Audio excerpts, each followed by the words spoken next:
Francis Fukuyama अपने पुस्तक origin of the political order के प्रमोशन में रिफॉर्मेशन पर भी बात करते हैं। जैसा कि बहुत से लोग जानते हैं, रिफॉर्मेशन वो धर्म सुधार आंदोलन थे जो यूरोप में कैथोलिक क्रिश्चियनिटी के डीके के खिलाफ प्रारंभ हुए।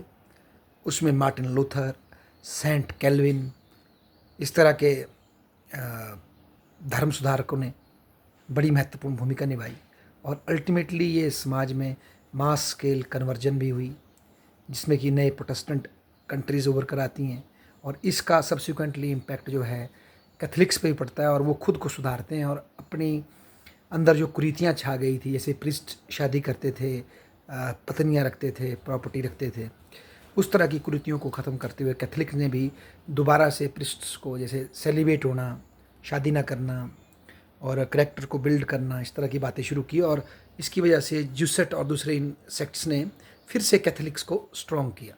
तो दोनों ही आधारों से धार्मिक सुधार,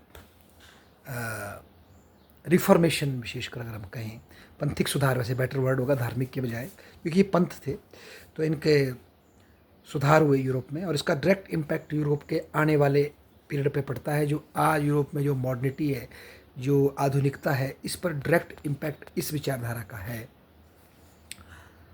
तो इस पर हमारे फुकुयामा स्ट्रेस करते हैं और बताते हैं किस तरह से जो आज वेस्टर्न यूरोप है या अमेरिका है, ऑस्ट्रेलिया है, वहाँ जो ये अकाउंटेबिलिटी की सोच है, जो वहाँ पर डेमोक्रेटिक इंस्टीट्यूशंस की सोच है, रिस्पॉन्सिबिलिटी की सोच है, ये सब, इन सब को लाने में कहीं ना कहीं रिफॉर्मेशन के एथिक्स छुपे हुए हैं। हालांकि फुकुयामा ये स्पष्ट करते हैं कि जब रिफॉर्मेशन की लड़ाई लड़ रहे थे, मार्टिन लूथर लड़ाई लड़ रहा था, सेंट कैल्विन लड़ाई लड़ रहे थे या उनके फॉलोअर लड़ाई लड़ रहे थे, वो कभी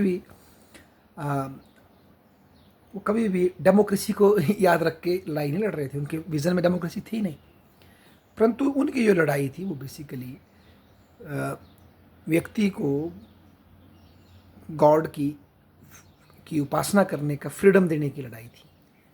और सब्सिक्वेंटली ये फ्रीडम देते देते लड़ाई यहाँ पहुँच गई जब हॉब्स, लॉक और इस तरह के और विद्वान भी आए, पॉलिटिकल थ्योरिस्ट आए, कि बेसिकली मानव को आज़ादी दी जाए और यहाँ से डेमोक्रेसी का मार्ग, इक्वलिटी का मार्ग भी प्रशस्त होता है।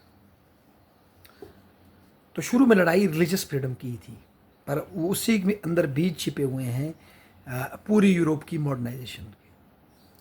और ये मैं आपको इसलिए बता रहा हूँ कि अक्सर हमारे देश में जो ये सोच रही आज़ादी के बाद से कि सेकुलर मॉडर्न, मतलब जो एंटी रिलीजन है, ये बड़ी गलत सोच है। बेसिकली जो रियल सेकुलरिज्म अगर आना है या रियल मॉडर्निटी आनी है, तो वो आएगी आपकी रिलीजियस कॉन्टेक्स्ट को ही रिफॉर्म करके आ सकती है, उससे भाग के नहीं आ सकती। अदरवाइज़ ये ऐसा होगा कि आप किसी वूंड को छुपा रहे हैं, ढक रहे हैं, पर वो नीचे से लीच कर रहा है, वो ब्लड कर रहा है और खून निकल रहा है। तो उसका जब यूरोप में ऐसा हो सका कि रिफॉर्मेशन से वहाँ मॉडर्निटी को पुश मिला, भारत में क्यों नहीं हो सकता या इस्लामिक वर्ल्ड में क्यों नहीं हो सकता इनको। पर यह है कि वो वहाँ सही प्रश्न उठाने वाले लोग होने चाहिए जो सच में ही अपने धर्म की कुरीतियों को क्वेश्चन कर सकें। तो फुकुयामा हमें जो बताते हैं कि एक बात उन्हें मुझे बहुत अच्छी लगी उनकी, कि जो आज हम देखते हैं डेनमार्क, नॉर्वे, फिनलैंड, इन कंट्रीज़ में करप्शन बहुत कम है, लोग बहुत ज़्यादा टैक्स देते हैं, 50-50% टैक्स देते हैं इनकम का। ये क्यों है? तो बताते हैं इसकी रूट्स में भी प्रोटेस्टेंट और कैल्विनिस्ट जो सोच है वो विद्यमान है। प्रोटेस्टेंट्स ने इस तरह से दिखाया जनसेवा के भाव को कि ये एक कोई नौकरी नहीं कर रहे, आप ऑफिसर है, तो आपका ये धार्मिक कर्तव्य भी है कि आप अगर ऑफिसर हैं, लोगों की भलाई के लिए काम करें, उनके जीवन में सुख लाने के लिए काम करें और इसके लिए एक हायर मॉरल स्टैंडर्ड से अपने जीवन को व्यतीत करते हुए, सादगी की लाइफ जीते हुए समाज का भला करें। तो ये जो सोच है वो आज भी जर्मनी में, इन डेनमार्क में, फिनलैंड में, नॉर्वे में विद्यमान है और इस सोच की वजह से ही वहाँ आज भी हमें एविज एविज अदर कंट्रीज़ में कम करप्शन, ज़्यादा टैक्स देने की इच्छा, ज़्यादा रिस्पॉन्सिबल गवर्नमेंट, ये चीज़ें दिखाई देती है। तो ऐसा फ्रांसिस फुकुयामा ने हमें बताया। इसके अतिरिक्त फुकुयामा ये बताते हैं कि किस तरह से जो हमारा इंग्लैंड में जो मॉडर्न डेमोक्रेसी आई उसमें भी किस तरह से प्रोटेस्टेंट जो स्टैंड था कितना इंपॉर्टेंट था वो। जॉन लॉक जो थे वो बेसिकली प्रोटेस्टेंट थे, कैल्विनिस्ट और प्रोटेस्टेंट थे। उन्होंने जो पूरी थ्योराइज किया वो वही बाद में जा कर के मतलब इंग्लैंड की जो डेमोक्रेसी है उसको और सख्त करता है। जो प्यूरिटियन रेवोल्यूशन हुआ कैथोलिक्स के खिलाफ, इंग्लैंड के किंग ने भी अपने आप खुद को स्ट्रॉन्ग करने के लिए किस तरह से इंग्लिश चर्च को नेशनलाइज कर दिया ताकि वो रोमन कैथोलिक चर्च के चुंगल से छूट सके और ताकि उसकी एवज में जो सारी ज़मीनों का मालिक जो चर्च बन के बैठा था उसका बहुत बड़ा हिस्सा राज्य ने छीन लिया। कुछ इसी तरह की बात फुकुयामा बताते हैं कि यूरोप में भी होती है। बहुत से किंग्स जो कि लूथर के आंदोलन को मेन पावर देते, वो क्यों देते? वो इसलिए देते हैं क्योंकि उस टाइम चर्च के पास बहुत ज़्यादा ज़मीन थी, राजाओं के पास भी ज़मीनें कम थी, उनकी स्थिति वीक थी। तो इसीलिए राजाओं ने नए रिलीजन को अपनाते हुए सबसे पहले जो कैथोलिक चर्च के पास जो ज़मीनें थी उन पर आधिपत्य स्थापित किया और उन्हें राज्य का घोषित करके दिया। और जो वेलफेयर स्टेट की हम बात करते, बेसिकली वो जो क्रिश्चियन चर्च जो वेलफेयर काम करता था अपनी अपनी लेडी के लिए, अपने नागरिकों, अपने मानने वालों के लिए, उस कार्य को भी टेक ओवर कर दिया स्टेट ने। और इस तरह से इनडायरेक्टली चर्च की ज़मीन और चर्च के की पावर्स को जब अप्रोप्रिएट करते हैं कैथोलिक प्रोटेस्टेंट स्टेट्स यूरोप में, तो साथ साथ वो चर्च के कोई समाज कल्याणकारी जो कार्य थे उनको भी टेक ओवर कर लेते हैं और राज्य की सत्ता को फिर से पुनः स्थापित करते हैं। पुनः स्थापित नहीं, स्थापित करते हैं, क्योंकि इससे पहले राज्य उतने सशक्त नहीं थे। तो और एक बात मुझे और पता लगी फुकुयामा के इस लेक्चर से,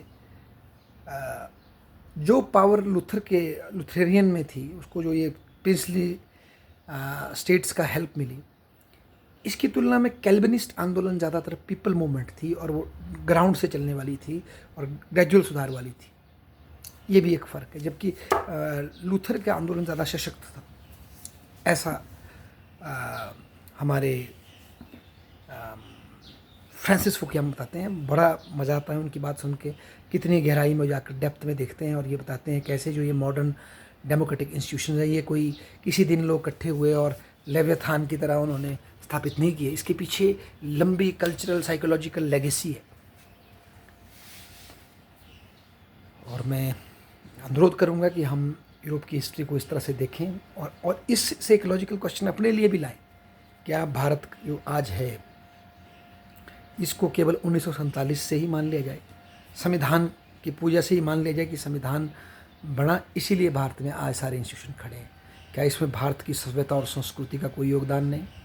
भारत के महापुरुषों का जो इतने सालों से आई संस्कृति जो हमारी आई उसका कोई योगदान नहीं? केवल ये 47वें संविधान बनाने की संविधान सभा बैठी और संविधान बन गया और लोग उसको फॉलो कर रहे हैं। अगर ऐसा सोचेंगे तो हमारी सोच बहुत ही शैलो है। जिसे फुकुयामा बताते हैं कि अमेरिकन कॉन्स्टिट्यूशन में लॉकियन फिलॉसफी, प्रोटेस्टेंट एथिक्स पूरी तरह से मैनिफेस्ट होते।